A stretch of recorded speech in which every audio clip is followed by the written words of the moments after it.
Bismillahirrahmanirrahim. Assalamualaikum warahmatullahi wabarakatuh. Alhamdulillahirabbil alamin.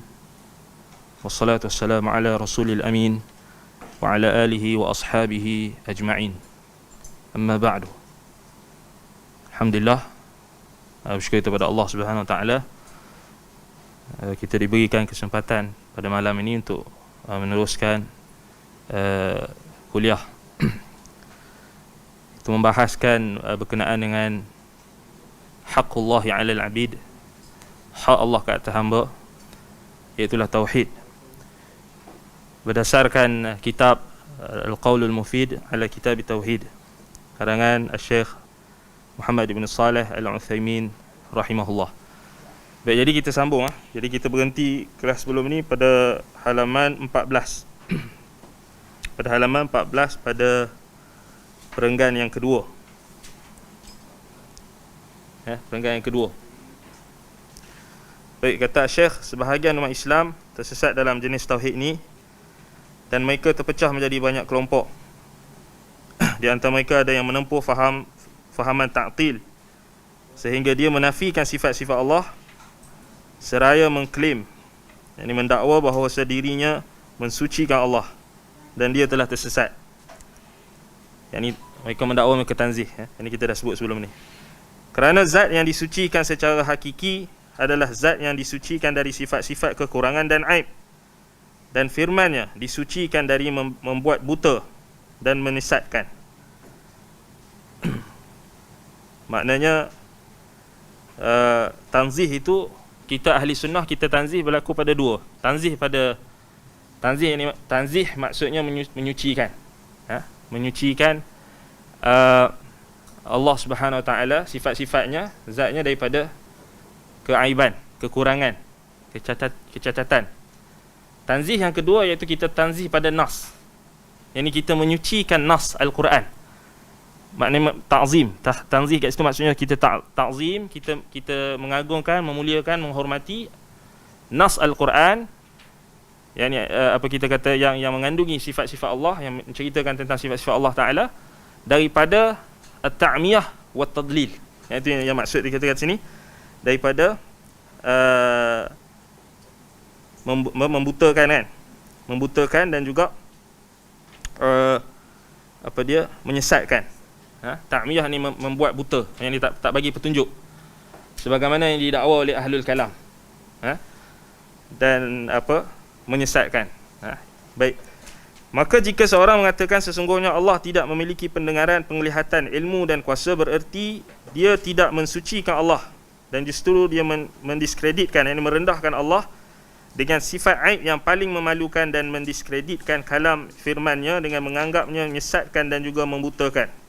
Kerana Allah berulang kali menyebutkan dan menetapkan sifat-sifat tersebut di dalam firman-Nya, Sami'un Basir, yakni Allah Maha mendengar lagi Maha melihat. Azizun Hakim, Maha perkasa lagi Maha bijaksana. Ghafurur Rahim, Maha pengampun lagi Maha penyayang.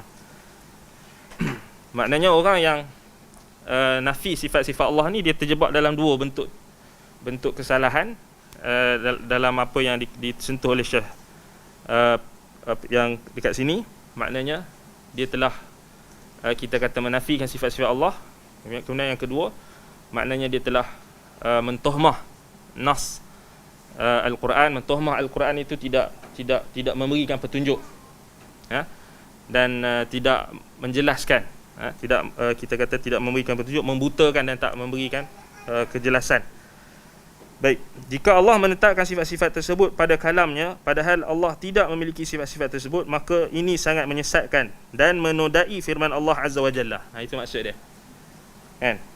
Maknanya kalau apa maksud Allah Ta'ala sebut tentang sifat-sifat dia, kalau maksud dia lain, ataupun dia tak boleh kita nak faham, sampai kita nak kena takwil, sampai kita nak kena nak kena tafwid, nak kena serah maknanya, kemudian nak kena takwil, kan?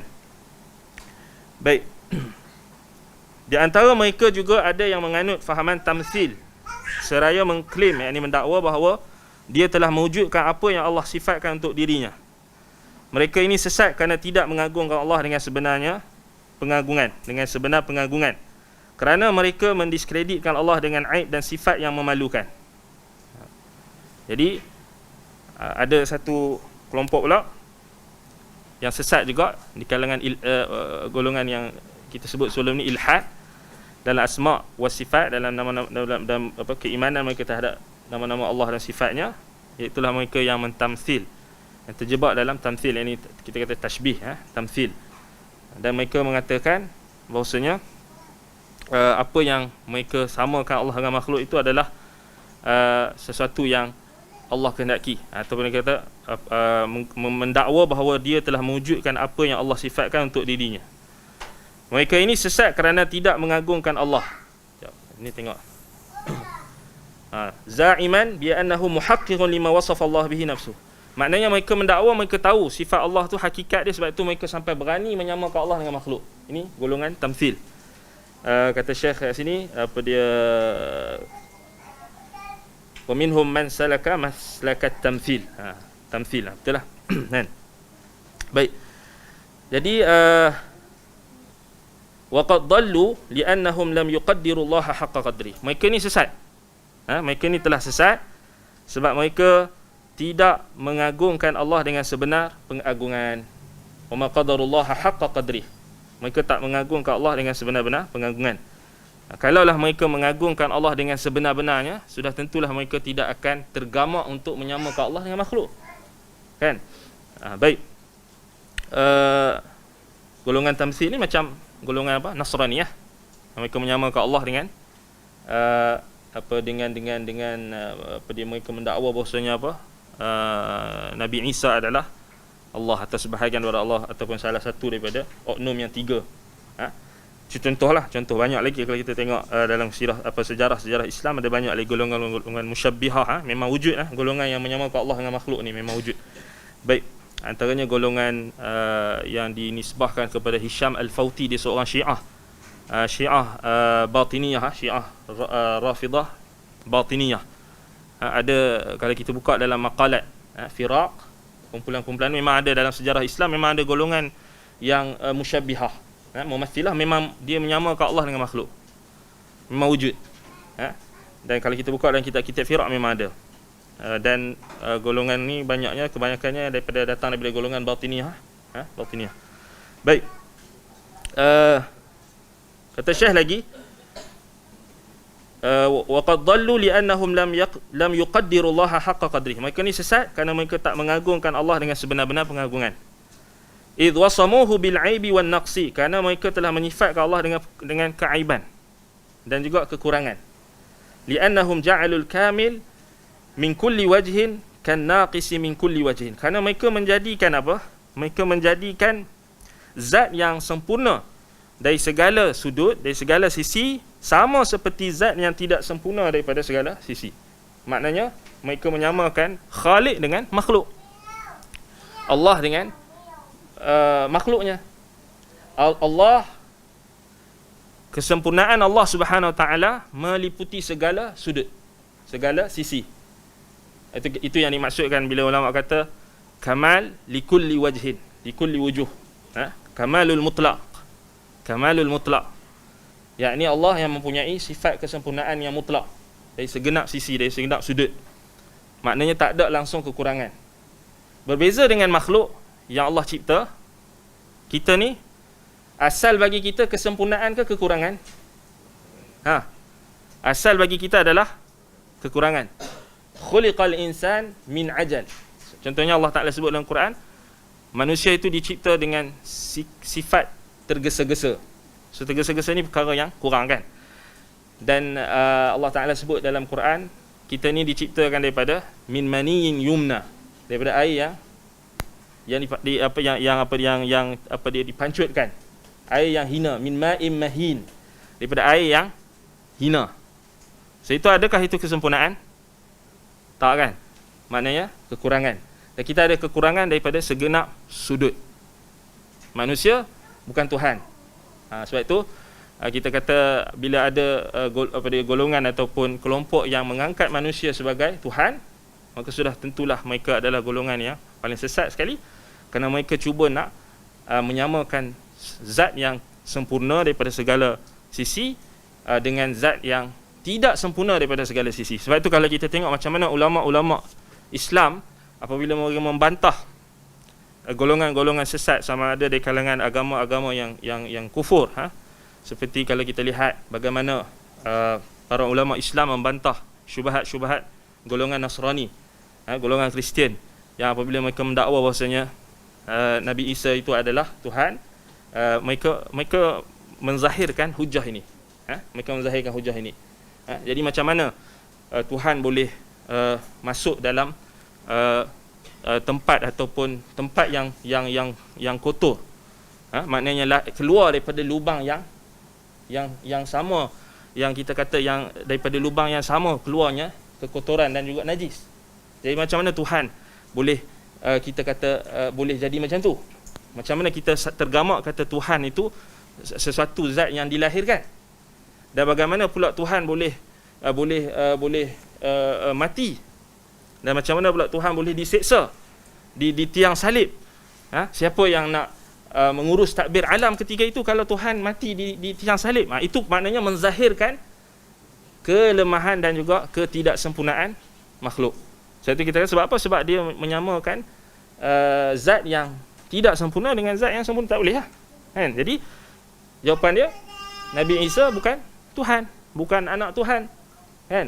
Bukan bahagian daripada Tuhan, bukan. Jadi dia adalah hamba Allah, makhluknya, hamba Allah dan Rasulnya. Maksudnya kan? Baik. Wa idza kana iqtirani tafdhil al-kamil 'ala an-naqis yahuttu min qadrihi kama qil. Baik. Jadi dengan demikian membandingkan sesuatu yang sempurna dengan sesuatu yang tidak sempurna sebenarnya dapat merendahkan nilai keagungan sesuatu yang sempurna itu. Maknanya kita bila membandingkan sesuatu yang sempurna dengan sesuatu yang tak sempurna, jadi dia akan automatically merendahkan kedudukan yang sempurna tu, kan? Seperti yang dikatakan penyair, alam tara anna as-sayfa yanqusu qadrahu idza qila inna as-sayfa amda minal asa. Bukankah engkau tahu nilai kemuliaan pedang itu menjadi berkurang ketika dikatakan pedang ini lebih tajam atau lebih dapat memutuskan daripada tongkat. Kita ambil pedang, kita pergi compare pedang dengan tongkat, apa akan jadi pada pedang tu? Hina. Hina kan? Betul? Hina. Maknanya pedang tu kita tak puji, maknanya menunjukkan kita tak puji pun pedang tu. Kita ambil pedang, kena sebelah pedang kita ambil tongkat kayu. Kemudian kita kata pedang ni lebih tajam daripada tongkat ni. Tercapailah maksud untuk memuji ataupun kita nak mengangkat kedudukan pedang tu? Taklah. Kalau pedang mestilah perlu banding dengan pedang yang sama. Betul tak? Kalau tongkat kayu tu memang kita kata tak nampak lah, tak zahir lah kesempurnaan pedang tu. Baik, jadi itu contoh lah. Itu contoh. Kiaskan dengan perkara-perkara yang kita lihat lah. Selain daripada pedang ni, benda-benda lain kan. Maksudnya compare, kita kata apa? Kita compare apa? Contohnya, apa kereta yang paling laju kat dunia? Kereta yang paling canggih lah. Bugatti. Bugatti. Okey, kita compare dengan kereta kancil. Apa tak boleh kan? Maknanya akan jatuhlah apa? Martabat kereta tu. Kan? Maksudnya tak kita kata tak kenalah dan tak tercapailah maksud. Itu contohlah. Baik. فكيف بتمثيل الكامل بالناقص هذا أعظم ما يكون جناية في حق الله عز وجل وإن كان المعطلون أعظم جرما لكن الكل لم يقدر الله حق قدره. Baik, jadi lantas bagaimana kiranya menyerupakan sesuatu yang sempurna dengan sesuatu yang tidak sempurna? Macam mana kita tergamak nak menyamakan Allah dengan makhluk? Kan? Ini adalah kejahatan yang terbesar, jenayah yang terbesar terhadap Allah Azza wa Jalla, meskipun orang-orang yang menafikan sifat-sifat Allah adalah yang paling besar dosanya, akan tetapi seluruhnya, yakni seluruhnya golongan merujuk kepada golongan yang menafikan sifat-sifat Allah, Mu'attilah, dan yang menyerupakan sifat Allah dengan makhluknya, Mumathilah, sama-sama tidak mengagungkan Allah dengan sebenar-benar pengagungan. Maknanya semua yang ilhad, semua yang menyeleweng dalam masalah nama-nama Allah dan sifatnya ini, semuanya tak mengagungkan Allah dengan sebenar-benarnya. Itu yang sebenar, yang dihuraikan oleh Syekh. Maka kewajipan kita adalah beriman kepada apa yang Allah sifatkan kepada dirinya dan nama yang disebutkan untuk dirinya di dalam kitabnya dan yang ditetapkan melalui lisan Rasulnya sallallahu alaihi wasallam tanpa tahrif, ta'til, takyif ataupun tamthil. Ini kewajipan kita.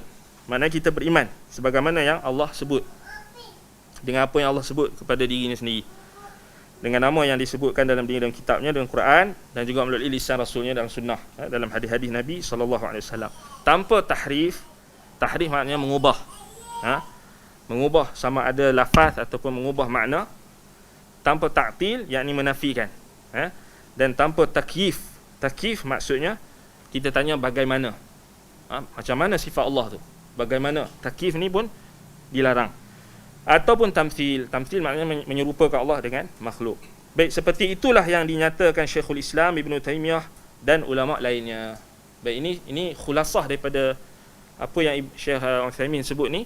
Sebenarnya khulasah daripada apa yang dinaskan dan ditakrirkan oleh Syekhul Islam Ibn Taymiyah rahimahullah.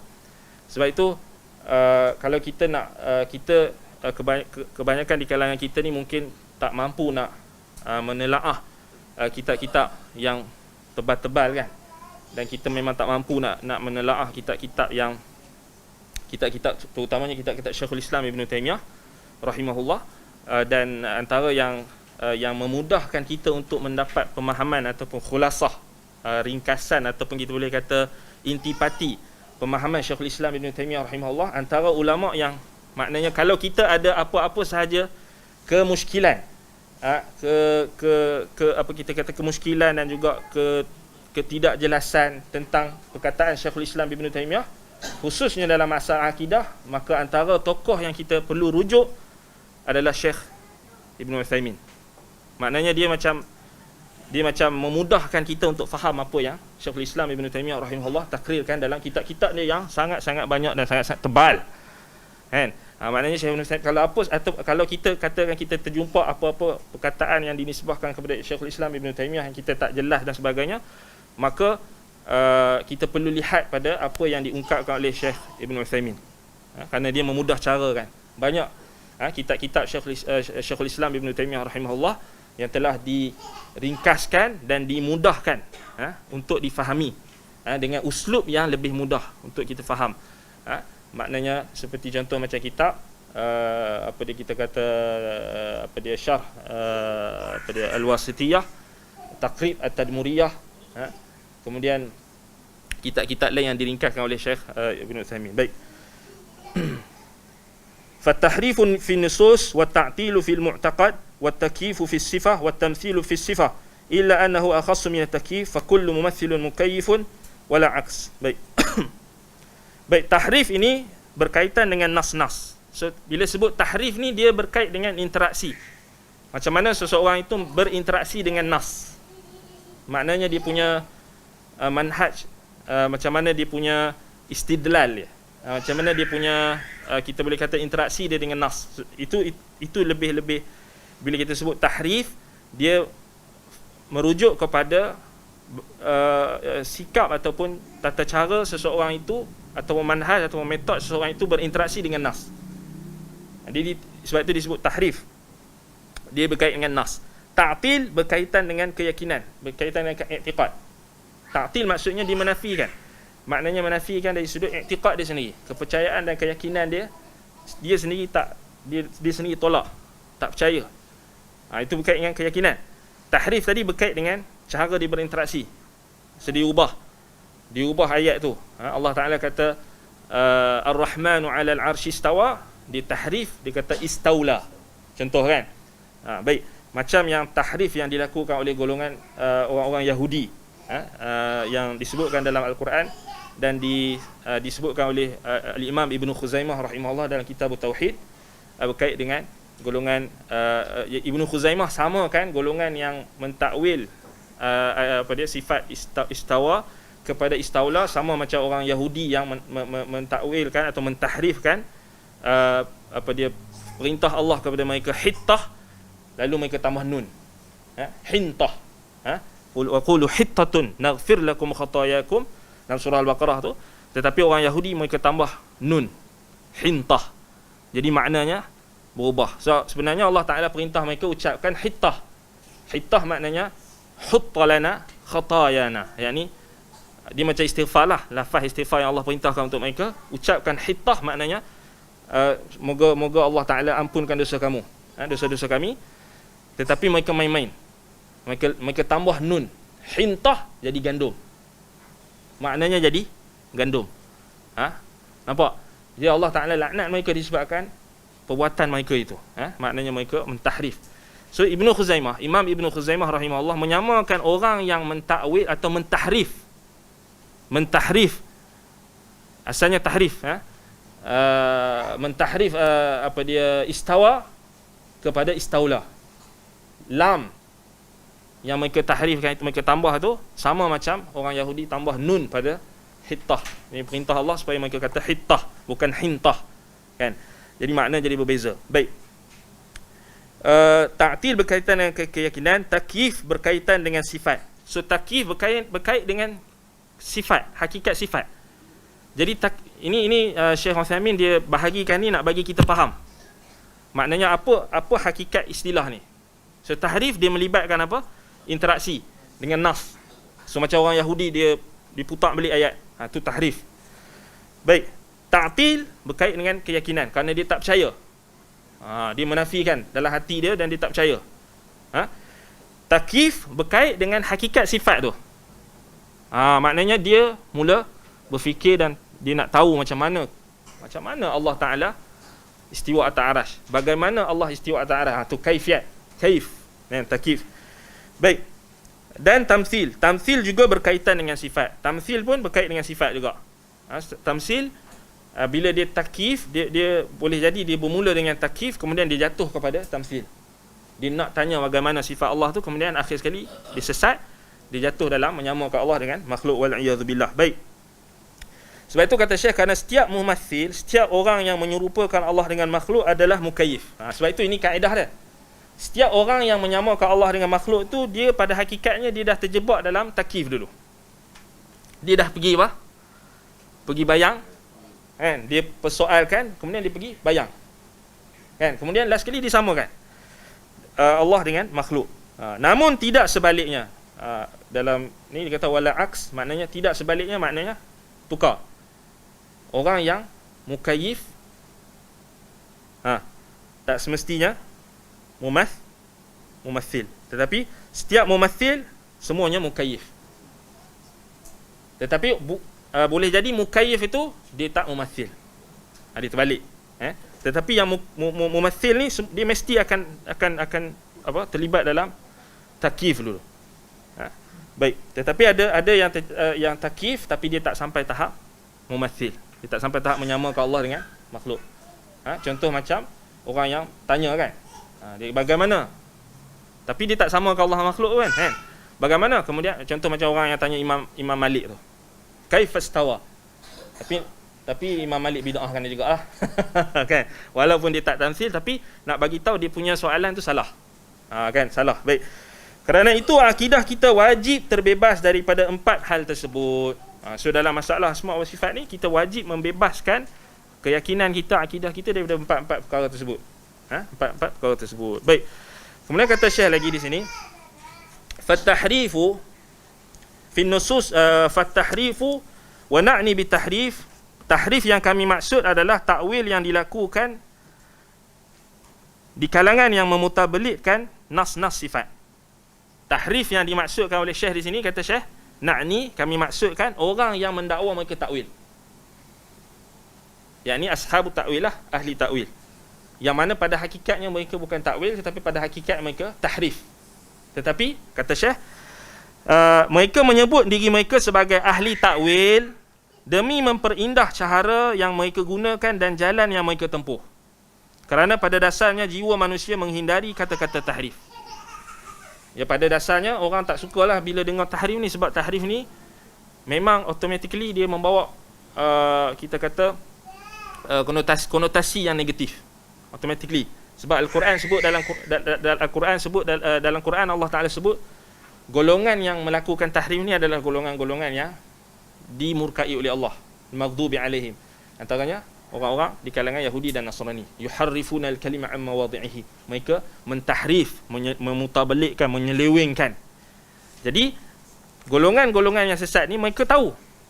Jadi mereka tak mau, takkanlah mereka nak kata kami perompak, betul tak? Kan? Perompak dia tak kata saya perompak, kan? Sama juga macam penipu, dia takkan kata saya scammer. Tak, dia telefon kata saya daripada pejabat Jabatan Hasil. Saya daripada KWSP, saya daripada sekian. Betul. Dia akan menggunakan nama-nama yang menyebabkan orang tak sedar akan penipuan dia. Baik. Jadi macam itulah juga ahli takwil. Baik. Mereka memperindahkan cara mereka gunakan dan jalan yang mereka tempuh, kerana pada dasarnya jiwa manusia menghindari kata-kata tahrif. Dan yang mereka lakukan ini termasuk dalam pengertian menghias kata agar nampak indah di pandangan orang sehingga tidak mereka jauhi. Hakikat takwil mereka adalah tahrif, iaitu memalingkan lafaz dari zahirnya. Kami katakan ketika pengalihan lafaz ini ditunjukkan oleh dalil sahih, maka itu bukanlah penakwilan dengan makna yang mereka inginkan, tetapi sebagai penafsiran. Ini hakikat takwil yang mereka lakukan. Hakikatnya tahrif, memalingkan lafaz daripada zahirnya. Baik. Namun jika tidak ditunjukkan oleh dalil, maka itu termasuk tahrif dan mengubah perkataan-perkataan itu. Maksudnya, kalau mereka ada dalil yang sahih juga yang menjelaskan tentang penafsiran, itu tak jadi tahrif, itu betul-betul takwil. Nampak? Tetapi sekarang ni mereka tak ada dalil. Mereka tak ada dalil yang sahih, sama ada daripada Al-Quran atau Sunnah, ataupun daripada ijma' para sahabat, ataupun daripada perkataan sahabat salafus salih, sama ada daripada tabi'in, tak ada dalil yang sahih. Tetapi mereka mendakwa dakwi. Contoh macam istaula tadi, mereka takwil, mereka kata istaula, tak ada dalil daripada Quran, tak ada dalil daripada hadis yang sahih, tak ada dalil daripada perkataan sahabat atau tabi'in, tak ada langsung. Tetapi datang daripada, mereka ambil daripada syair seorang Nasrani. Syair seorang Nasrani. Jadi itu pun syair itu pun tak disepakati. Dalam syair Nasrani, kan? Itu pun tak disepakati. Jadi apa dalilnya? Tak ada dalil lah. Jadi kita kata dia tak jadi takwil lah. Kan? Takwil ni mesti kena ada dalil. Takwil yang dimaksudkan tu adalah penafsiran. Baik. Namun jika tidak ditunjukkan oleh dalil, maka itu termasuk tahrif. Nampak? Kalau tak ada dalil, tahrif lah. Kan? Dan mengubah perkataan-perkataan dari tempatnya. Samalah macam batiniyah, dia tahrif, dia seleweng ayat-ayat Quran. Kan? Dia kata dia orang-orang beriman apabila alladzina idza dzukirallah qiyaman wa qu'udan, alladzina yadhkuruna Allah qiyaman wa qu'udan. Orang yang mengingati Allah dalam keadaan berdiri, dalam keadaan duduk, dalam keadaan berbaring. Dia kata ini dalil menunjukkan bolehnya berzikir menari. Ada. Itu tahrif lah. Sebab dalam ayat tu sendiri tak ada tak ada pun perkataan ataupun tak ada pun yang menunjukkan adanya lafaz ar-raqs, kan? Yarqusun ke? Menari ke? Tak ada. Tapi mereka tahrif. Mereka kata tu berdiri, duduk, menari kan sat berdiri, sat duduk. Jadi itu tahrif yang tak ada dalil lah. Maksudnya itu tahrif lah, bukan takwil. Tahrif. Kan? Kemudian mereka bawa dalil-dalil yang sebenarnya adalah syubhat bukan dalil pun. Dan banyak ulama-ulama pun dah jawab banyak. Cuma kita bagi contoh. Samalah macam tahrif daripada batiniyah dan sebagainya, sama juga. Baik. Mereka yang tersesat kerana cara ini menetapkan sifat-sifat namun dengan mengubahnya sehingga mereka tersesat dan bersimpangan jalan dengan ahli sunnati wal jamaah. Jadi mereka ni hakikatnya sesat juga lah. Kan? Atas dasar inilah mereka tidak boleh disebut ahli sunnati wal jamaah kerana idhafah, penyandaran mengharuskan nisbat. Ahli sunnah dinisbatkan kepada sunnah kerana mereka berpegang teguh padanya, sementara para ahli tahrif tidak berpegang teguh pada sunnah.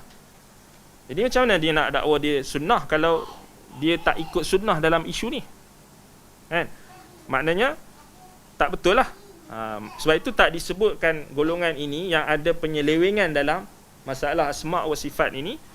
Mereka yang ahli takwil, tak disebutkan mereka sebagai ahli sunnah dalam isu ni. So kita adil lah. Maknanya dalam setiap kita menghukum sesuatu kumpulan atau sesuatu firqah, sesuatu aliran, kita tengok ulama-ulama ahli sunnah mereka adil. So mereka tengok kalau apa yang mereka golongan itu muwafaqah dengan ahli sunnah, contohnya macam Asy'ariyah. So Asy'ariyah muwafaqah dengan ahli sunnah ni ada juga banyak, tak dinafikan. Contohnya mauqif mereka terhadap para sahabat, kan? Sama dengan ahli sunnah. Mauqif mereka terhadap kita kata apa, dalam isu apa dia kita kata imamah, dalam isu-isu yang tertentu ada persamaan. So kita tak bolehlah kata dia sesat juga dalam bab tu. Kita kena adil, kena insaf. Tetapi dalam masalah asma' wa sifat memang mereka ada kekeliruan, penyelewengan. Jadi kita tak boleh katalah dalam bab ni mereka sunnah. Nampak? Dalam masalah ni mereka. Sebab itu Syekh Uthaymin antara yang tegas dalam isu ini. Syekh Ibn Uthaymin antara tegas dalam isu ni. Sebab memang kalau pada hakikatnya memang tak, kan? Baik, tak, maknanya tak menepati, tak muwafaqah dengan apa dia ciri-ciri ahli sunnah dalam isu ini. Baik. Selain itu, kata sini, al-jamaah menurut aslinya bermakna ijtima' yang bererti bersatu, sementara para ahli tahrif tidak bersatu dalam berpandangan. Kerana kitab-kitab mereka saling berbenturan, saling apa kita kata saling apa kat sini dalam bahasa Arab dikatakan fasar kita kata sini al-ittirab, tanaqud wal ittirab, yakni apa dia kita kata kontradik sesama mereka, bercanggah antara satu sama lain. Kalau kita buka mauqif ahlul kalam, ahlul takwil ni pening. Maksudnya mereka sendiri pun kontradik antara satu sama lain. Baik. Mereka tidak bersatu. Sedangkan maksud ahli sunnati wal jamaah, as-sunnah maknanya ahli sunnah orang yang menepati sunnah. Al-jamaah mereka yang mengikuti al-jamaah, yakni para sahabat yang mengikuti ijma' ummah, yakni ijma' para sahabat. Jadi sifat ahli sunnah dia mesti menepati nama tu. Dia ikut sunnah, kemudian al-jamaah, dia ikut jamaah. Jamaah kat ni jamaah para sahabat. Bukan jamaah yang ada sekarang ni, bukan. Jamaah para sahabat. Jamaah kaum muslimin. Kaum muslimin yang terawal. Dia dipanggil ijma' yang mu'tabar. Yang kata Imam Asy-Syafi'i rahimahullah, iaitulah ijma' para sahabat. Ini yang ijma' yang mu'tabar. Adapun kalau hari ini kita katakan, contohlah kita kata satu institusi di sesebuah negara tu bersepakat dengan sesuatu perkara yang bercanggah dengan ijma' sahabat, maka dia tak dianggap sebagai ijma'. Dia tak dianggap mu'tabar. Faham? Kan? Contoh katakan apa dia, mufti satu negeri ni katakan dia mengharuskan perbuatan apa dia kita kata istighatsah kepada ahli kubur. Istighatsah memohon pertolongan di saat kesempitan, kesusahan terhadap ahli kubur, maka benda tu dah ijma'. Para sahabat ijma' kata benda tu syirik. Syirik akbar. Tetapi tiba-tiba seorang mufti ni kata negeri kami berispakat benda ni tak syirik. Dia dikira sebagai bukan ijma' yang muktabar. Maknanya ilgha', maknanya kita nulghihi, kita tak pakai tak boleh pakai walaupun dia ada apa satu negeri tu dah bersepakat. Dia bukan dikira sebab di tempat satu negeri itu bersepakat tetap, tapi kita lihat dari sudut ijma' yang muktabar. Itu kena faham. Kena faham. Sebab itu penting benda ni ditekankan dan kalau siapa yang belajar dalam ilmu usulul fiqh dibahaskan dalam masalah ijma'. Sebab itu sebagai orang yang menuntut ilmu, maka kena zahirkan perkara ni. Sebab ada ramai orang yang dia tak faham. Dia faham bila institusi fatwa sebuah negeri itu dah cakap macam ni, waktu dia pun ingat kedudukan ataupun level institusi fatwa tersebut sama level dengan ijma' sahabat. Tak boleh. Tak boleh sama. Maknanya ijma' sahabat tu lebih tinggi. Dan tak boleh mereka menyelisihi ijma' sahabat. Ijma' salaful ummah. Ijma' kaum muslimin. Kan? Baik, kalau kita nak ikut macam tu, kita pening jugalah. Kita akan maksudnya akan berlaku kontradik jugalah. Kalau kita pergi dekat, contohnya kita pergi dekat Iran. So Iran mazhab rasmi dia Syiah. Kan? Takkan kita nak kata ijma' yang berlaku, kesepakatan yang berlaku di Iran itu adalah betul. Sebab mereka dah semua yang majoriti di sana adalah Syiah. Kan, kita nak kata benda tu berubah disebabkan tempat. Jadi dia tak mundabit. Kan? Kalau kita pergi dekat, contoh pergi dekat Israel ke, dekat sana ijma' mereka kata LGBT ni halal. Kan? LGBTQ ni halal. Takkan kita nak kata nak ikut juga ijma' mereka, sepakatan ahli batil, tak kan? So maksudnya dia bukan ikut tu, dia yang ijma' yang muktabar, yang mundabit, yang kita kata yang wajib diikuti adalah ijma' sahabat, bukan ijma' mana-mana golongan yang buat datang kemudian. Maknanya yang datang kemudian ni pun kena ikut ijma' sahabat, bukan mereka yang mereka tak ada autoriti untuk membatalkan ijma' sahabat. Nampak? Baik. Jadi ahli tahrif ni tidak bersatu dalam berpandangan, kerana kitab-kitab mereka saling berbenturan antara satu sama lain dan kontradik. Hingga mereka saling menyesatkan satu sama lain, bahkan pernyataan seseorang di antara mereka sendiri kontradik.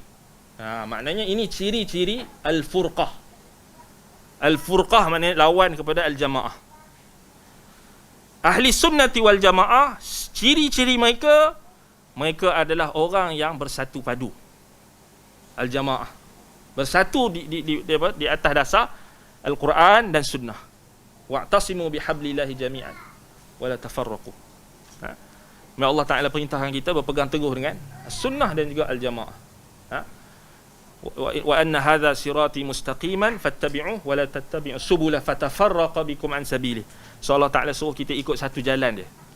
Ciri-ciri ahli sunnah, dia adalah orang yang bersepakat, dan mereka saling, ahli sunnah juga mereka saling merahmati sesama mereka.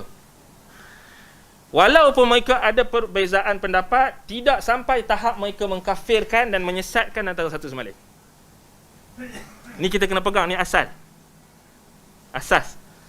Sebab itu kita tengok para sahabat Nabi, generasi yang Allah Ta'ala perintahkan kita untuk ikut mereka.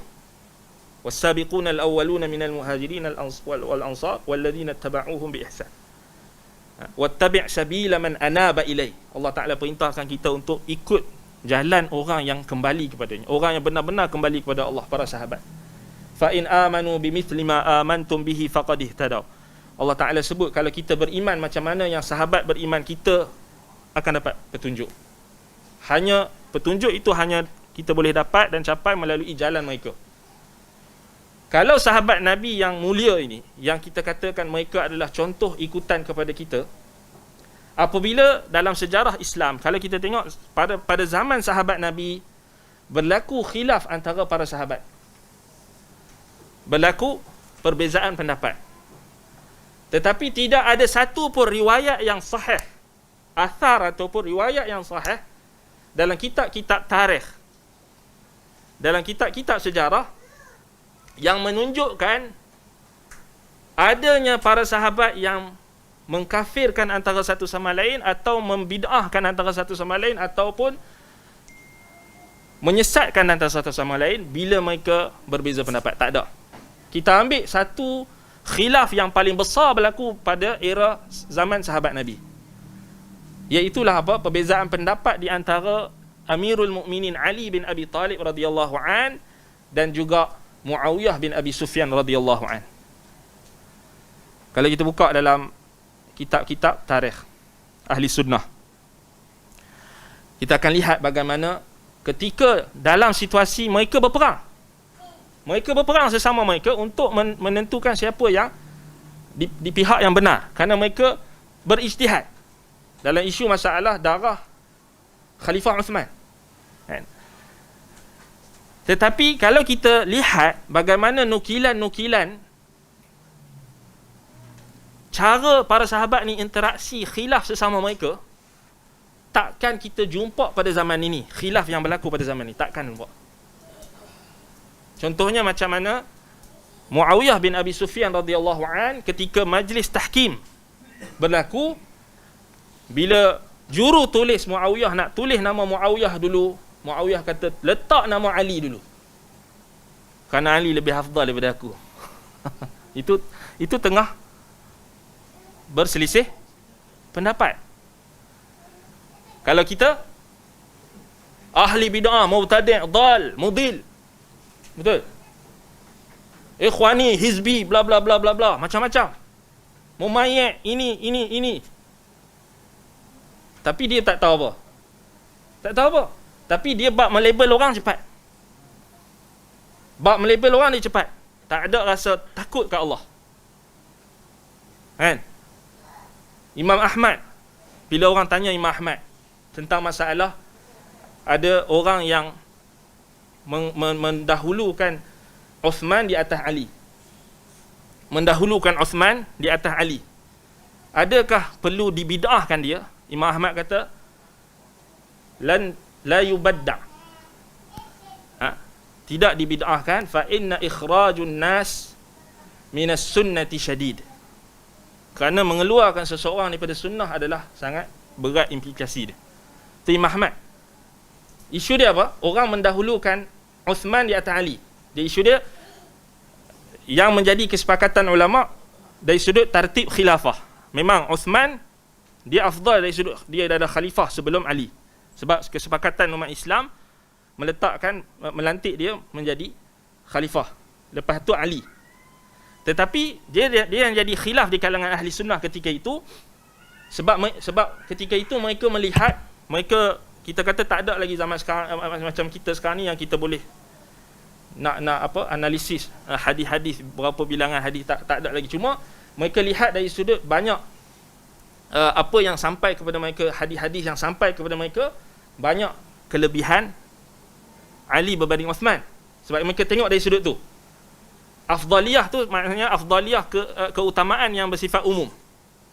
Tetapi lepas itu barulah bila mereka lihat umat Islam redha dengan apa kita kata pelantikan Uthman, dan Ali pun bai'ah kepada Uthman, jadi automatically mereka lihat dari sudut kedudukan Uthman tu lebih utama dari sudut dia khalifah.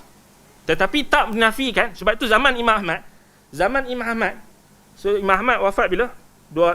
241 Hijrah. Baik, zaman tu maknanya masih lagi di kalangan ahli sunnah ada perbezaan pendapat. Maksudnya dalam isu siapa yang nak didahulukan. Sebab mereka ada dalil-dalil. Sebab ulama ketika itu mungkin mereka melihat hadis-hadis yang menjelaskan kelebihan Ali dan juga hakikat kelebihan Ali itu sendiri. Dari sudut kedudukan dia di sisi Nabi SAW, dia maksudnya paling rapat dengan Nabi SAW dari sudut nasab, dan dari sudut kita kata dia dibela oleh Nabi SAW daripada kecil, dan antara termasuk orang yang awal masuk Islam di kalangan kanak-kanak.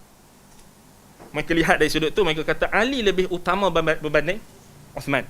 Bila orang tanya isu ni dekat Imam Ahmad tak kata orang tu bid'ah. Nampak? Sebab apa? Sebab Imam Ahmad tahu benda ni khilaf, dan khilaf mu'tabar. Sebab itu sebelum kita nak hukum orang, kita kena ada ilmu. Jangan main hentam lah. Tengok orang tu duduk share ni, orang ni dia terus ahli bid'ah. Duduk bermajlis terus ahli bid'ah. Ini tak adil. Tak adil langsung. Tak adil. Sebab itu Imam Ahmad kata ikhrajun nas minas sunnati syadidun. Mengeluarkan manusia daripada sunnah adalah perkara yang berat. Perkara yang berat. Tapi berapa ramai orang hari ni dia tak rasa berat. Dia tak rasa berat langsung. Bahkan ringan mulut dia. Fulan bukan sunnah. Ustaz sekian ni tak sunnah dah. Ustaz tu tak sunnah dah. Ustaz, semua tak sunnah. Senang. Beza dengan ulama dulu yang ada ilmu. Itu kita kata wallahu musta'an. Sebab itu kalau kita tengok balik dalam isu ni, kita kata ahli sunnah, ciri-ciri dia tidak akan menyesatkan antara satu sama lain.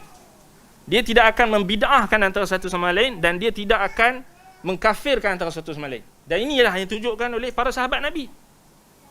Kan? Para sahabat Nabi itu. Walaupun mereka berbeza pendapat. Dalam perang Jamal, ketika Ummul Mukminin Aisyah radhiyallahu anha, haudash Aisyah tu dipanah oleh kelompok-kelompok pemberontak yang masuk belah tentera Ali. Ali bin Abi Talib radhiyallahu an ketika itu suruh terus selamatkan Ummul Mukminin. Terus selamatkan Ummul Mukminin. Kemudian Ali radhiyallahu anha cerita dekat tentera-tentera dia satu hadis. Bahawasanya aku dengar bahawasanya Rasulullah sallallahu alaihi wasallam sebut bahawasanya apa? Aisyah ni zaujati fid dunya wal akhirah. Isteriku di dunia dan di akhirat. Saya nampak tak? Sahabat tahu kedudukan alim, kedudukan orang yang ada kedudukan, dan mereka bukannya ikut terhadap caca merba, tak, mereka ada disiplin, mereka menunjukkan kepada kita dawabit macam mana kita kena insaf. Walaupun ketika itu memang berlaku salah faham antara kelompok Ali dan juga Ummul Mukminin yang dicetuskan oleh kelompok orang-orang munafik ni yang masuk ke dalam barisan para sahabat. Kalau itu zaman sahabat, zaman kita ni, kita ingat kita tak ada orang nak mengadu domba ni. Lagi ramai lah. Jangan kita dabik dada kita ni lagi happy. Kalau zaman sahabat pun ada orang sampai mengadu domba, tetapi sahabat Nabi mereka tak terpedaya dengan adu domba itu, tapi mereka berpegang kepada fakta, mereka berpegang kepada dalil, mereka berpegang dengan sikap insaf, adil. Sebab itu Ali suruh ambil Ummul Mukminin, bawa dia dan selamatkan dia terus. Kemudian Ali layan Ummul Mukminin dengan baik. Kaifa haluki ya amah, ataupun ya ummi. Disebutkan dengan lafaz ummi. Kerana dia adalah ibu orang-orang beriman. Walaupun Ali lebih tua daripada Aisyah, tapi menunjukkan hormat, penghormatan. Penghormatan. Kita hari ni tak ada lah kan. Orang tua pun ditumbuk habis. Dia tak ada hormat dah. Kan? Tak ada hormat. Kan? Guru sendiri pun habis. Tak selamat. Jadi, kemudian Ali radhiyallahu anha perintahkan supaya dibawa bawa Ummul Mukminin Aisyah dengan selamat, dengan apa kita kata dengan diberikan perlindungan yang lengkap untuk dibawa balik ke Madinah. Nampak macam mana sahabat-sahabat mereka berinteraksi dengan khilaf yang berlaku, yang berlaku sesama mereka. Mereka tidak berlaku zalim dan tidak berlaku kita kata melampaui batas. Sebab itu Nabi SAW dalam hadis baginda, Nabi SAW kata, ayatul munafiq thalath, idza haddatha kadzaba, wa idza akhlafa tu'min, wa idza wa'ada akhlafa, wa idza tumina khana, wa idza khasama fajara. Tanda-tanda orang munafik itu ada 3, dan dalam sebahagian riwayat ditambah 1. Apabila dia berkata, dia berdusta. Apabila dia berjanji, dia memungkiri janji. Apabila dia diberi amanah, dia khianat. Apabila dia bertengkar, apabila dia berselisih pendapat, fajara, dia bersikap fajir, bersikap melampaui batas, bersikap jahat. Jadi ini tak ada pada sahabat Nabi. Yang ada pada ciri-ciri munafik ni ada pada orang-orang selain daripada sahabat Nabi. Sahabat Nabi tak ada macam ni. Sebab itu kalau kita tengok balik, ini yang kita kena tekankan. Maknanya sebahagian kita bila sebut ahlu sunnati wal jamaah, tapi tak ada ciri-ciri ni. Tak ada ciri-ciri. Al-jamaah tu tak ada. Dia kira nak ikut sunnah je, tapi dakwaan dia. Al-jamaah tu tak ada ciri-ciri tu. Tak ada ciri-ciri jamaah. Sebab apa? Sebab dengan kawan sendiri, dengan ustaz sendiri, dengan guru sendiri, dengan isteri sendiri, dengan adik-beradik sendiri, bergaduh dalam perkara-perkara yang tak sepatutnya, sehingga boikot memboikot, sehingga hajar menghajar, sehingga bermasam muka. Ini sebenarnya bukan ciri-ciri ahli sunnati wal jamaah. Ahli sunnati wal jamaah dia rahmat sesama ahli sunnah. Tapi kalau kita menjadi azab sesama ahli sunnah, kita kena muhasabah diri. Betul ke kita duk dakwa kita sunnah? Kan? Baik, wallahul musta'an. Baik. Jadi itu kata Syekh kan. maknanya kita kata ahli takwil ini, ahli tahrif ni, dia dalam bab akidah pun mereka tak sepakat. Maknanya menyesatkan antara satu sama lain. Tak sepakat. Bayangkan dalam masalah akidah, masalah yang menjadi asal agama, usul agama. Apatah lagi dalam masalah-masalah lain. Kalau dalam masalah akidah pun mereka bergaduh, jadi kita nak harap mereka akan bersepakat dalam masalah-masalah lain? Sudah tentulah tidak. Baik. Pensyarah kitab At-Tahawiyah menukil suatu penyataan dari Al-Ghazali yang termasuk di antara mereka yang mencapai puncak ilmu kalam, yang jika dicermati dengan baik akan nampak dengan jelas kekeliruan dan penyimpangan para ahli ilmu kalam, dan mereka tidak berpegangan pada prinsip yang jelas. Mereka ada tanakut, kontradik sesama mereka. Tapi kalau kita tengok ahli sunnah, kita buka kitab-kitab i'tiqad, kitab-kitab akidah ahli sunnah, semua sama. Daripada kurun yang kedua, kurun ketiga, kurun keempat, kurun kelima, dalil yang sama lah. Tak percaya, kita buka kitab-kitab ulama, kita buat, mungkin kita boleh buat apa kita kata comparison, ataupun kita buat perbandingan. Maknanya tengok kitab-kitab akidah ahli sunnah wal jamaah yang ditulis oleh imam-imam, ulama-ulama ahli sunnah. Kita ambil kurun yang kedua hijrah atau kurun yang ketiga hijrah. So comparekan dengan apa yang ditulis oleh ulama yang ada pada kurun yang keempat hijrah. Comparekan dengan apa yang dituliskan oleh ulama yang ada pada kurun kelima, kurun keenam, sehinggalah sekarang. Sama je. Kalau dalil dalam bab asma' wa sifat, dalil yang sama. Pegangan yang sama, kefahaman yang sama, tak berubah. Nampak? Macam kita kata sekarang lah, kalau kita tengok, kita belajar dengan orang yang ahlul bidah wal ahwa' sekarang ni, kita tengok Ustaz dalil ni kan, Ustaz dia punya macam ni, Ustaz macam tu, dia ni kata macam ni, Ustaz yang sama, yang lain pula sama ni tapi kata macam tu pula. Tapi kalau kita mengaji dengan ahli sunnah, guru kita di kalangan ahli sunnah, kita akan nampak keseragaman. Walaupun mereka tak pernah bertemu. Kita dengar yang asatizah daripada Indonesia, asatizah salafi di Indonesia, sedangkan ustaz di Indonesia tu, salafi yang Indonesia tu tak pernah jumpa dengan ustaz kita yang kat Malaysia ni. Mereka tak pernah bertemu, tetapi sumber mereka sama. Betul tak? Sumber mereka sama. Kadang-kadang daripada mana? Daripada Argentina ke, daripada Afrika ke, sama. Pegangan mereka sama. Dalam bab masalah asma' wa sifat, dalam masalah akidah, sama. Sebab apa? Sebab itulah ciri-ciri ahli sunnati wal jamaah. Dia tidak berpecah. Tapi cuba tengok dekat golongan tarikat. Tarikat tu, dia tarikat macam contoh tarikat Naqsyabandi, dia ada banyak aliran. Banyak pecahan. Contoh Naqsyabandi Aliyah, Mujaddidiyah, Mujaddidi atau Mujaddidiyah. Kemudian ada lagi apa lagi? Tarikat pecahan daripada Naqsyabandi tu ada pecah banyak lagi. Kan? Mereka tak sama. Berbeza-beza dan saling mengkafirkan antara satu sama lain. Sama juga kalau kita tengok tarikat apa pun sama. Dia akan saling mengkafirkan, saling membid'ahkan, saling menyesatkan antara satu sama lain. Kan? Wallahul musta'an. Tapi benda tu kita tak akan jumpa pada orang yang mengikuti ahli sunnati wal jamaah dengan benar. Tapi ada orang tanya, tapi saya tengok salafi pun sama ya, berpecah sesama mereka. Itu bukan masalah, tu bukan datang daripada manhaj salaf, tetapi datang daripada orang yang menisbahkan diri kepada salafi. Dan itu kita kena muhasabah.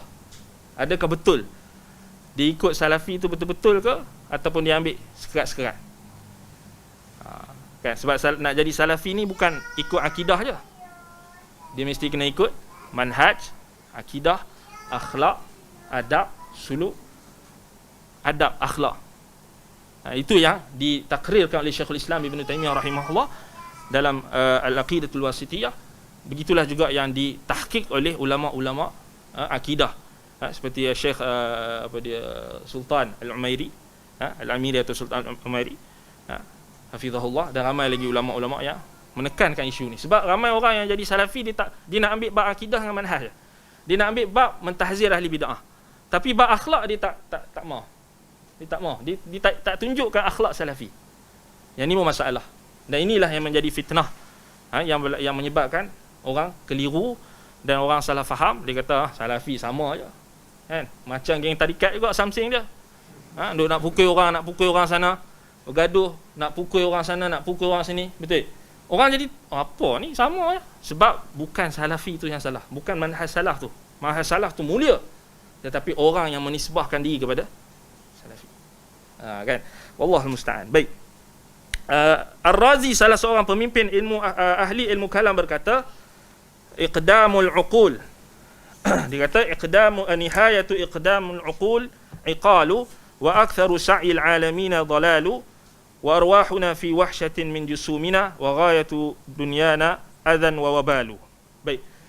Ar-Razi, salah seorang pemimpin ilmu ahli kalam, ini ulama ahli kalam, ulama Asy'ariyah, beliau mengatakan mendahulukan akal berhujung pada keterbatasan. Nihayatul uqul atau nihayatul iqdamul uqul iqalu. Maknanya kemuncak pengakhiran orang yang mendahulukan akal di atas naqal, di atas nas, di atas Quran dan Sunnah, akhir sekali dia pun iqalu ni maknanya dia, iqal ni asalnya apa? Iqal tak iqal? Yang orang pakai dekat atas serban, rutrah ataupun shimar. Yang orang Arab pakai tu kan iqal, itu iqal. Iqalu maknanya benda tu terbatas lah. Dia membataskan kain tu supaya dia tak terbang kan. So maknanya akhir sekali orang yang mendahulukan akal ni, kemuncak dia, pengakhiran dia, dia takkan bebas juga, dia terbatas dengan akal dia. Dia terbatas, dia jadi lagi sempit, jadi lagi terbatas. Dan kebanyakan usaha para manusia adalah kesesatan, ini di kalangan mereka. Roh kami berada dalam kegamangan di dalam raga kami. Maknanya wahsyatin ni maknanya wa arwahina fi wahsyatin, maksudnya benda yang maknanya sesuatu yang sangat liar, yang tak boleh nak, kita kata nak ditenteramkan. Tak boleh nak ditenteramkan. Dan puncak dunia kami adalah gangguan dan petaka. Dia kata sini wa ghayatu dunyana adhan wa wabalu. Pencarian sepanjang hidup kami tidak menemukan apa pun, tidak bermanfaat, tidak memberi faedah. Walam nastafid min bahthina tula umrina. Kami tak dapat faedah daripada betapa panjangnya ataupun betapa lamanya kami buat kajian. Baca kitab sana, baca sini. Siwa an jama'na fihi qila wa qalu. Selain daripada kami hanya dapat orang ni kata, orang tu kata. Pendapat ini, pendapat itu. Tokoh ini, tokoh itu. Itu saja yang mereka dapat, mereka tak dapat lebih. Jadi itu menunjukkan apa? Zahirnya perkataan ini menunjukkan penyesalan Ar-Razi pada akhir hayatnya, dan ini yang ditegaskan oleh Syekhul Islam Ibn Taymiyah rahimahullah, yang apa, menegaskan akan taubatnya Ar-Razi daripada akidah dia, daripada ilmu kalam. Ini yang dinaskan. Memanglah ada di kalangan golongan Asy'ariyah yang tak setuju, kan? Cuma kalau kita nak tahu tentang isu ni, boleh anda cadangkan, boleh rujuk kitab, satu kitab ni di dalam bahasa Arab lah, Haqiqatu Mawqifir Razi min as-Sihri wat Tanjim wa Inkar Ibn Taymiyah alaihi Dirasatun Naqdiyah fi Difa'atil Asy'ariyah oleh Syekh Sultan bin Abdul Rahman Al-Umairi. Dia ada ceritakan tentang bagaimana penegasan Syekhul Islam Ibn Taymiyah bahawasanya Ar-Razi ni siapa? Ar-Razi ni kita kata ulama besar, kita kata Asy'ariyah, dan apa kita kata yang makruf lah, mempunyai tulisan-tulisan yang menggagaskan prinsip-prinsip yang dipegang oleh golongan Asy'ariyah, walaupun mereka ada yang tak sepakat dan sebagainya, tapi itulah hakikatnya. Jadi dibincangkan tentang isu kitab dia yang dinisbahkan kepada dia, kitab berkenaan dengan sihir dan juga tanjim. Maksud Ar-Razi ni antara yang mengharuskan mempelajari sihir dan tanjim, sihir dan juga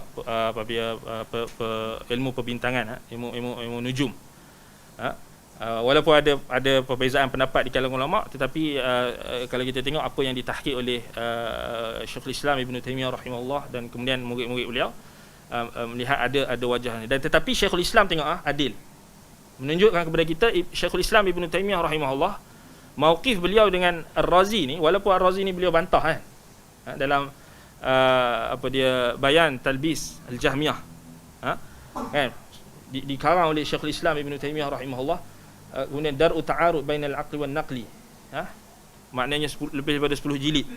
Semata-mata nak bantah apa? Syairah. Bayan Talbis Jahmiyah nak bantah Ar-Razi punya kaedah. Darut Ta'arud bainal aqli wan naql nak bantah kaedah-kaedah ahlul kalam ni. Tetapi Syekhul Islam Ibn Taymiyah rahimahullah adalah seorang sosok yang sangat adil. Kan? Dan dia jugalah yang menegaskan juga bahawasanya Ar-Razi ni telah kembali dan bertaubat. Dan bahkan Syekhul Islam Ibn Taymiyah buktikan dalam kitab-kitab beliau. Dan Ibn Taymiyah doakan kerahmatan, doakan rahmat. Ini menunjukkan Syekhul Islam Ibn Taymiyah rahimahullah, apabila beliau membantah seseorang tokoh, dia tak ada hawa, dia tak bawa isu peribadi, ataupun dia tak ada dendam kesumat. Ini beza juga dengan orang zaman sekarang. Orang zaman sekarang kalau dia bantah orang, bantah individu, bantah tokoh, dia ada hawa, dia ada hawa nafsu, dia ada dendam, dia ada tak puas hati, kemudian dia fitnah dan macam-macam. Wallahul musta'an. Maknanya kalau kita nak bantah seseorang tokoh, bantah dengan profesional. Jangan melibatkan isu peribadi dan sebagainya. Itu maksudnya kalau kita kaji betul-betul Syekhul Islam Ibn Taymiyah rahimahullah, orang yang paling insaf dan paling adil terhadap musuh dia, walaupun itu adalah musuh dia. Dan inilah sebenarnya sikap seorang alim, seorang alim yang rabbani. Dan benda ni kita boleh tengok juga ada pada ulama-ulama kibar pada zaman kita ni, macam Syekh bin Baz rahimahullah, sama juga. Syekh Al-Albani rahimahullah, ada pada mereka ni. Tapi kebanyakan kita hari ni, khususnya syabab-syabab, dia tak ada insaf, tak ada adil. Dengan kawan dia sendiri pun tak adil, dengan guru dia sendiri pun tak adil, dengan ustaz sendiri pun cakap belakang tak adil.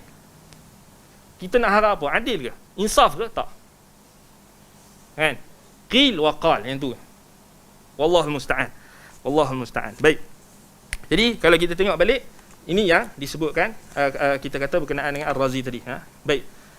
Kemudian Ar-Razi berkata, aku telah mengamati pelbagai metod ilmu kalam dan falsafah. Namun semua itu tidak dapat menyembuhkan orang sakit dan tidak dapat menghilangkan dahaga orang kehausan. So ni pengakuan daripada ulama yang mencapai kemuncak ilmu kalam. Mencapai kemuncak ilmu kalam, bukan apa? Surface. Bukan orang yang baru-baru nak belajar ataupun pertengahan ke tak, tetapi orang yang mencapai kemuncak dalam ilmu kalam. Baik. Aku mendapati metod yang paling tepat adalah metod Al-Quran. Terkait penetapan, aku membaca Ar-Rahmanu 'alal 'arsy istawa. Yang ni macam ni aku tetapkan. Aku beriman dengan ayat Quran. Baik. Ilaihi yas'adul kalimut thayyib wal 'amalus salihu yarfa'uh. Kepadanya akan naik perkataan-perkataan yang baik dan amalan kebaikan dia akan mengangkatnya. Maksudnya aku menetapkannya. Simple kan? Sami'na wa ata'na. Amanna bihi. Amanna. Kita beriman. Baik, terkait penafian aku membaca laisa kamitslihi syai'. Berkait dengan penafian pula aku baca ayat Quran laisa kamitslihi syai'. Habis. Settle. Aku beriman dengan ayat Quran ni, aku berhenti pada ni. Settle. Kan? Tidak ada sesuatu pun yang serupa dengan dia. Wala yuhituna bihi ilma. Sedang ilmu mereka tidak dapat meliputi ilmunya. Maksudnya aku meniadakan kesamaan Allah dengan makhluknya, dan aku menafikan bahawa makhluk dapat meliputi ilmunya. Maka siapa yang mencuba pengalamanku, maka ia pasti mengetahui apa yang aku ketahui. Walaupun kita kata ini telah dipegang oleh orang-orang awam. Dah lama dipegang oleh orang-orang awam yang tak pernah tahu tentang ilmu kalam. Orang yang fitrahnya sejahtera, orang-orang yang ada fitrah, yang fitrahnya tidak menyeleweng, yang tak pernah tahu tentang ilmu kalam, dah tahu benda ni. Tetapi tengok macam mana seorang ulama ahlul kalam, dia baru mendapat perkara tu pada akhir pencarian dia. Dan dia, kita kata, dia tidak dicela dalam isu ni. Sebab apa? Al-ibrah innamal a'malu bil khawatim. Kita tengok pada pengakhiran seseorang. Kan? Rahimahullah Ar-Razi. Semoga Allah merahmati Ar-Razi. Contoh dia ni maknanya akhir hayat dia, ini yang dia dapat. Kan? Ini yang dia dapat. Walaupun kita kata apa? Ini orang-orang awam yang tak belajar ilmu kalam dah dapat dah. Tak, ini pasal ini yang Allah Ta'ala uji dia. Kan? Uji dia. Yang ni ulama ilmu kalam. Maksudnya last sekali baru dia dapat macam ni. Sedangkan benda ni dah diketahui oleh orang-orang yang fitrahnya sejahtera, yang tak pernah tahu ilmu kalam. Baik, kerana itulah anda akan mendapati mereka bingung, kehairanan. Fatajiduhum hayara. Muttarribin, kata Syekh Utsaimin. Mereka ini kebingungan dan kontradik. Mereka tidak meyakini faham yang mereka yakini, yang pemahaman yang mereka yakini. Sebaliknya anda akan mendapati orang yang diberi petunjuk Allah menuju jalan yang lurus, dia nampak tenang, lapang dada dan tenteram fikirannya. Dalam kitabullah dan sunnah Rasulnya, dia membaca nama-nama dan sifat Allah yang ditetapkan Allah untuk dirinya, sehingga dia pun menetapkannya, sebab tidak ada seorang pun yang lebih tahu tentang Allah melebihi Allah. Tidak ada yang lebih benar pemberitaannya, perkhabarannya melebihi perkhabaran Allah, dan tidak ada yang lebih benar penjelasannya melebihi penjelasan Allah. Sebagaimana Allah Ta'ala berfirman, yuridullahu liyubayyina lakum, Allah hendak menerangkan syariatnya kepada kalian, menerangkan kepada kalian berkenaan dengan nama-namanya, sifat-sifatnya. Itu termasuk mimbabil aula. Yubayyinullahu lakum an tadillu, Allah menerangkan berkenaan dengan asma' wa sifat. Ini kepada kalian agar kalian tidak sesat. So itu, kalau kita ikut terjemahan tu, dia mungkin dia ambil terjemahan tu base pada software Quran tu, dia letak tak munasabah dengan bab lah, kan? Sebab tu dia tak hukum. Sebab tu kalau kita baca kat sini, kita sesuaikan dengan maksud Syekh lah. Syekh bincang kat sini tentang asma' wa sifat, kan? Baik. Wa nazzalna 'alaikal kitaba tibyanan likulli syai'. Dan kami turunkan Alkitab yang Al-Quran kepadamu untuk menjelaskan segala sesuatu. Kalau hukum berkaitan dengan ibadah, muamalah pun dijelaskan. Maknanya menceritakan tentang sebab hukum itu dihukumkan, sebab perintah tu diperintahkan kerana ianya perintah Allah. Maknanya kita nak tahu tentang perintah Allah, kita kena tahu dulu, kena kenal Allah dulu, betul tak? Jadi nama-nama Allah, sifat-sifat Allah, itulah maknanya step yang pertama sebelum kita nak tahu tentang hukum dia. Ini yang ditakrirkan oleh Al-Imam Ibnul Qayyim rahimahullah dalam kitabnya Bada'i'ul Fawaid. Maknanya kalau kita tahu tentang hukum hakam fiqh, kita belajar hukum hakam fiqh tu, apa tujuan dia? Sebab kita nak mengikuti dan menuruti perintah Allah. Sebab kita nak sembah dia. Bila kita nak sembah Allah, kita kena kenal Allah. Bukan kita tak kenal Allah, kan? Maknanya itulah kita kata mimbabil aula, kita katakan maksud yang dimaksudkan oleh Syekh Utsaimin bila dibawa ayat-ayat ini merujuk kepada asma' wa sifat. Baik, wa man asdaqu minallahi qila, siapakah yang lebih benar perkataannya daripada Allah? Wa man asdaqu minallahi haditha, siapakah yang lebih benar perkataannya daripada Allah? Ayat-ayat di atas dan ayat-ayat serupa lainnya menunjukkan bahawa Allah menjelaskan jalan yang menghantarkan mereka kepadanya dengan penjelasan yang sangat mudah. Dan hal yang perlu dijelaskan kepada manusia adalah hal-hal yang berkaitan dengan Allah dan berkaitan dengan nama-nama dan sifatnya, agar mereka beribadah kepada Allah dengan landasan keyakinan yang benar. Sebab beribadah kepada zat yang kita tidak ketahui sifat-sifatnya atau zat yang tidak memiliki sifat, tentu ibadah seperti ini tidak mungkin terwujud. Kita tak tahu siapa kita sembah. Last sekali sembah diri sendiri. Sebab apa? Last sekali Allah ada dalam badanku, Allah ada di mana-mana. Last sekali sembahlah apa pun. Wallahu musta'an. Na'udzubillahi min dzalik. Itu yang jadi pada ajaran-ajaran sesat. Last sekali tok guru dia jadi Tuhan. Ataupun diri dia sendiri. Kan? Duk berzikir pun hu. Tak tahu hu tu siapa? Wah. Lama tak tahu apa benda. Kan? Siapa dia? Dia. Siapa dia tu? Kan? Tu pelik tu. Baik, tempat tentu ibadah itu tidak mungkin terwujud. Kerana itu anda harus mengetahui sifat-sifat Rabb yang disembah yang membuat anda berlindung dan beribadah kepadanya dengan sebenarnya. Siapa pun jangan sampai melampaui batas hingga mengarah kepada takyif atau tamthil, kerana manusia tidak akan mampu menggambarkan nyawa yang ada di dalam tubuhnya sendiri, sehingga manusia tentu lebih tidak mampu untuk menggambarkan hakikat-hakikat sifat yang Allah sebutkan untuk dirinya. Kalau kita tak boleh nak sifatkan roh kita, macam mana kita nak sifatkan tentang Tuhan? Tentulah tak boleh, kan? Sebab tu kata Syekh dekat sini, yakunu ajizan an tasawwur haqaiqi ma wasafa Allah bi nafsihi, lihadha yajibu 'ala al-insan an yamna'a nafsahu 'an as-su'al bilima wa kaifa fima yata'allaqu bi asma'ihi wa sifatihi. Baik. Jadi kerana itulah siapa pun kita harus seorang insan itu menahan dirinya untuk apa? Tidak bertanya, tidak mempersoalkan lima, bagaimana, ataupun kenapa, ataupun wa kaifa, bagaimana, apabila dia berkata ataupun apabila berkait dengan nama-nama Allah dan sifat-sifat Allah. So ini antara kaedah yang ditakrirkan ulama, antaranya Syekh Asy-Shinqiti, kemudian Syekh Abdul Rahman bin Nasir As-Sa'di, dan Syekh kalau tak salah Hafiz Al-Hakami dalam Ma'arijul Qabul dan selainnya. Syekh As-Sa'di ada juga, iaitu kaedah dia qat'ut tam'i an idraki kaifiyat ittisafillah bi sifatihi. Maknanya kita dalam kita beriman dengan nama-nama Allah, sifat-sifatnya, ada satu prinsip yang kita kena pegang. Antaranya satu prinsip ni sangat penting, iaitu kita memutuskan keinginan. Qat'ut tam'i, keinginan, ketamakan kita atau keinginan kita untuk mengetahui tentang kaifiat sifat Allah. Sebab kita takkan mampu tahu pun. Kan?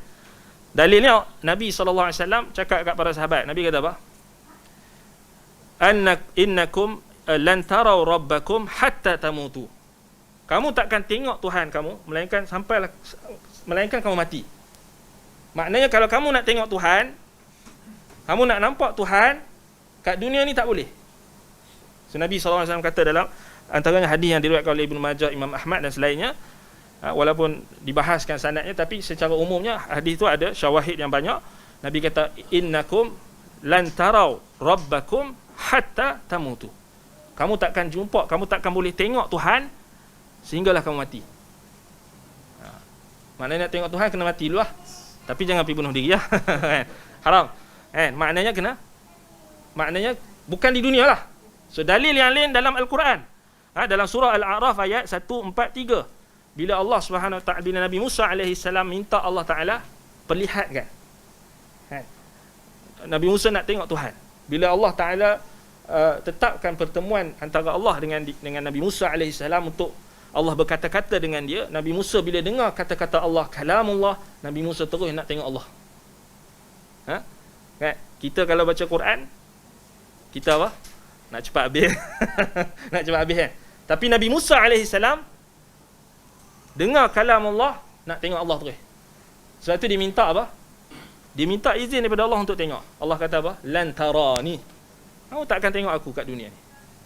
Tapi Nabi Musa nak juga. Allah kata apa? Fa in istaqarra makanahu unzur ila al-jabal, fanzur ila al-jabal. Wa in istaqarra makanahu fa sawfa tarani. Kalau kamu nak tengok juga, tengok kat bukit tu. Bukit yang besar, yang solid, batu yang solid. Kemudian bila Allah Subhanahu Wa Ta'ala, kata Ibnu Abbas radhiyallahu anhuma, Allah Subhanahu Wa Ta'ala hanya buka hijabnya. Wa hijabuhun nur, kata Nabi SAW, hijabnya cahaya. Ibnu Umar kata hijab Allah Subhanahu Wa Ta'ala ni ada 4 lapisan, yang mana lapisan itu adalah lapisan cahaya, kegelapan, cahaya dan kegelapan yang jaraknya ratus-ratus ribu tahun jarak perjalanan. Maknanya nak bagi tahu besarnya hijab Allah tu. Allah hanya singkap hijabnya hanya sebesar jari, sebesar kelingking, jari kelingking. Ibnu Abbas tunjuk besar ni, ya Allah buka, berkecai bukit tu. Dan Nabi Musa pingsan. Lepas pingsan, Nabi Musa bangkit, Nabi Musa minta ampun dekat Allah Subhanahu Wa Ta'ala, bertaubat kepada Allah, kerana itu adalah satu permintaan yang tak mungkin, mustahil. So itu dalil menunjukkan apa? Akal kita, pandangan mata kita ni takkan mampu untuk, panca indera kita ni tak mampu untuk lihat Tuhan, tak mampu nak capai zat Tuhan, hakikat Tuhan, kaifiat sifat Tuhan, tak mampu capai. Tetapi Allah Subhanahu Wa Ta'ala turunkan Al-Quran, utuskan Rasul, dengan itulah kita dapat mengenali Allah Subhanahu Wa Ta'ala. Nampak? So itu menunjukkan apa? Yamna'u nafsuhu minat tafkiri bil kaifiyah, kata Syekh Utsaimin. Maka hendaklah kita menahan diri kita untuk tidak berfikir, memikirkan kaifiat. Kita nak menggambarkan ataupun nak memikirkan, nak membayangkan, tak boleh tentang nama-nama Allah dan sifat-sifat Allah ini. Baik. Wa hadha tariqu, kita habiskan mukadimah ni. Ana plan memang nak habiskan mukadimah ni supaya kita dapat masuk bab pertama. Terus sikit lagi. Ketika jalan ini ditempuh seseorang, maka ia sangat nyaman, sangat tenteram. Istaraha kathiran. Dia akan tenteram, tenang. Dan inilah kondisi salafus salih umat ini. Semoga Allah merahmati mereka semua. Kerana itu ketika seseorang datang kepada Imam Malik bin Anas rahimahullah, dia bertanya, wahai Abu Abdullah, Ar-Rahmanu 'alal 'arsy istawa. Bagaimanakah bersemayam itu? Imam Malik menundukkan kepala lalu berkata, al-istiwa'u ghairu majhul wal kaifu ghairu ma'qul wal imanu bihi wajibun was su'alu anhu bid'atun wa ma araka illa mubtadi'an. Bersemayam itu sudah diketahui maknanya, istiwa itu maklum, tidak majhul, kaifiat tata caranya tidak diketahui. Ghairu ma'qul, tak boleh dicapai dengan akal. Kan? Mengimaninya adalah wajib. Iman dengannya wajib. Yang tu yang kita kena buat. Wasu'alu anhu bid'ah. Tanya tentang kaifiat sifat Allah itu adalah bid'ah. Tanya tentang makna tak bid'ah, tanya tentang kaifiat. Itu yang difahami oleh para ulama. Antaranya apa yang ditakrirkan oleh Al-Imam Ibn Abdul Bar Al-Maliki, demikian juga guru kami Al-Syekh Su'ud Ad-Da'jan hafizahullah dalam kitab beliau Manhaj Al-Imam Malik fi Itsbatil Aqidah. Itu yang sahih. Maknanya kaifiat tu adalah yang tanya tu tak boleh tanya kaifiat. Tanya makna boleh. Macam kita tanya terjemahan. Betul tak? Takkan bid'ah kot. Kan? Tapi kalau tanya kaifiat macam mana Allah bersemayam, hak tu bid'ah. Maknanya soalan tu soalan yang salah. Baik. Di masa kita sekarang ini kita dapati ada yang mengatakan Allah turun ke langit paling dekat, yakni langit dunia, ketika tersisa sepertiga malam terakhir di setiap malam. Maka konsekuensinya Allah selalu berada di langit paling dekat, langit dunia, di setiap malam. Kerana waktu malam berlalu di seluruh bahagian bumi, mengingat sepertiga malam berlalu dari satu tempat ke tempat lain. So ni masalahnya dia kiaskan dengan pemahaman dia. Kan? Pernyataan seperti ini tidak dinukil daripada para sahabat. Semoga Allah meridai mereka semua. Andaikan hal seperti ini terlintas di hati orang mukmin, tentu sudah Allah jelaskan melalui lisan Rasulnya. Atau Allah menakdirkan seseorang yang menanyakannya lalu dijawab, seperti halnya para sahabat bertanya kepada Rasulullah SAW, di manakah Allah sebelum menciptakan langit dan bumi? Lalu Nabi SAW baginda menjawab pertanyaan mereka. Tapi masalahnya isu tu tak ditanyakan. Jadi kita diam lah. Tak payah lebih-lebih lah kan. Pertanyaan besar ini menunjukkan bahawa apa sahaja yang diperlukan manusia pasti dijelaskan Allah melalui salah satu dari tiga cara di atas. Maknanya Syekh Ibn Uthaymin boleh je nak jawab biologi, tapi kat sini dia nak didik supaya kita berhenti pada apa yang salah, berhenti. So ni asal. Boleh je Syekh nak panjang, nak hurai tentang dari sudut nak rak tu dari sudut akli, dalil akli sebenarnya, tapi itu bukan tempat dia. Baik, jawapan untuk kerumitan tentang hadis turunnya Allah ke langit paling dekat langit dunia selama 1/3 malam berada di salah satu sisi bumi, maka Allah turun di sana. Sementara untuk sisi lain yang sepertiga atau separuh malam tidak berada di sana, berarti Allah tidak turun di sana dan tidak ada sesuatu pun yang menyerupai Allah. Itu jawapan dia. Kan? Azza wa Jalla, hadis di atas menunjukkan bahawa waktu turunnya Allah berakhir seiring terbitnya fajar. Kita wajib berserah diri dan mengatakan kami mendengar, kami taat, sami'na wa ata'na wattaba'na wa amanna. Kami dengar, kami taat, kami patuh, kami mengikuti dan kami beriman. Inilah kewajipan kita, iaitu tidak melampaui batasan Al-Quran dan Al-Hadis. Jadi itulah kita kata secara ringkas Syekh Ibn Uthaymin dalam Al-Qaul Mufid Al-Muqaddimah ini beliau huraikan tentang pembahagian taksim tauhid kepada 3, dan beliau huraikan khulasah, intipati daripada setiap pembahagian itu, dan kita dah alhamdulillah kita selesai maksudnya pada muqaddimah. Maknanya selesai pada muqaddimah. Jadi ana rasa cukup setakat itu, naktafi bihadzal qadar. Jadi insya-Allah kita akan sambung masuk pada bab yang pertama daripada kitab ini, Kitabut Tauhid, yang disyarahkan oleh Syekh Ibn Uthaymin, Al-Qaulul Mufid. Pada kelas yang akan datang insya-Allah nasa cukup setakat itu. Kalau ada soalan berkait dengan topik tadi, baik, tak ada. Baik, jadi aku qauli hadza wa astaghfirullah li wa lakum. Subhanakallahumma bihamdika asyhadu an la ilaha illa anta astaghfiruka wa atubu ilaik. Sallallahu ala Muhammad wa ala alihi wa sahbihi wa baraka wa sallam. Alhamdulillahirabbil alamin. Wassalamu alaikum warahmatullahi wabarakatuh.